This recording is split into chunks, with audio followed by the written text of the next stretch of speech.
কংগ্রেস শাসনের বিরুদ্ধে আন্দোলনে নামুন, কে বাম কে ডান সেটা বলে যান, আমার পক্ষে থাকতে হবে না, এই ব্যবস্থার বিরুদ্ধে লড়াইতে নামুন।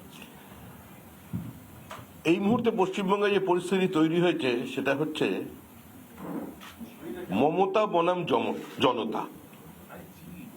তৃণমূল কংগ্রেসের লড়াই মামাটি মানুষের বিরুদ্ধে, আর মানুষের লড়াই তৃণমূল কংগ্রেসের বিরুদ্ধে। মুখ্যমন্ত্রী দেবতাদের দরজায় দরজায় ঘুরেছেন, কিন্তু গণদেবতার সিদ্ধান্ত নিয়ে ফেলেছেন যে 2026-এর নির্বাচন তৃণমূলের বিসর্জন। তৃণমূল চলে গেছে, এখানে যে সরকার রয়েছে সেটা জীবন্ত জীবাশ্ম। আর শেষ কয়েকটা দিন কিছু তীর্যক বাক্যবান, কিছু অসাধু আক্রমণ বিজেপির উপরে চলবে। সাংবিধানিক ব্যবস্থা, সাংবিধানিক পরিকাঠামো, যুক্তরাষ্ট্রীয় ব্যবস্থা, সাংবিধানিক সংস্থা, এমনকি দেশের রাষ্ট্রপতির উপরও আক্রমণ চলবে। যতক্ষণ তৃণমূল কংগ্রেস ক্ষমতায় আছে তা থাকবে, কিন্তু পশ্চিমবঙ্গের মানুষ এই অভিশাপ থেকে মুক্তি পেতে চায় এবং তারা পাবে। মুখে না বললেও কি সমর্থন চাই না, কিন্তু বামেদের বা বাকি দলগুলির সমর্থন চাইছেন? তৃণমূল কংগ্রেসের কোন বক্তব্যের কোন প্রতিষ্ঠা এই মুহূর্তে পশ্চিমবঙ্গের মানুষের কাছে নেই। তৃণমূল গৃহীত, পরীক্ষিত এবং পরিত্যক্ত।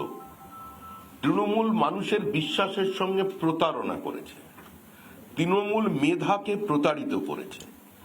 তৃণমূল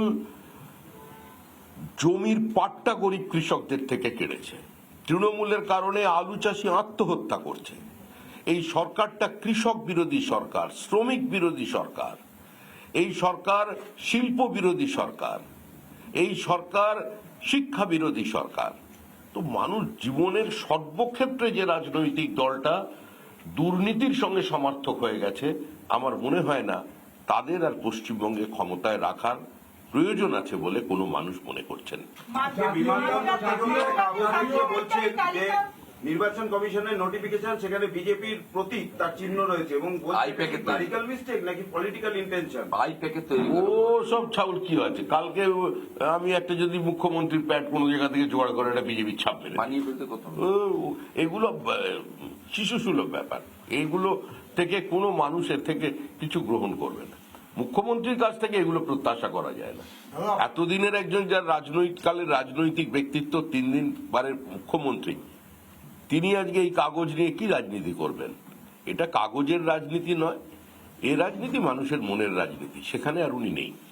নানা ধরনের কন্টেন্ট দেখার জন্য লাইক করুন, শেয়ার করুন আমাদের ফেসবুক পেজ, সাবস্ক্রাইব করুন আমাদের ইউটিউব চ্যানেল। পাশাপাশি অন্যান্য ব্রেকিং নিউজের জন্য অবশ্যই চোখ রাখুন রিপাবলিক বাংলায়।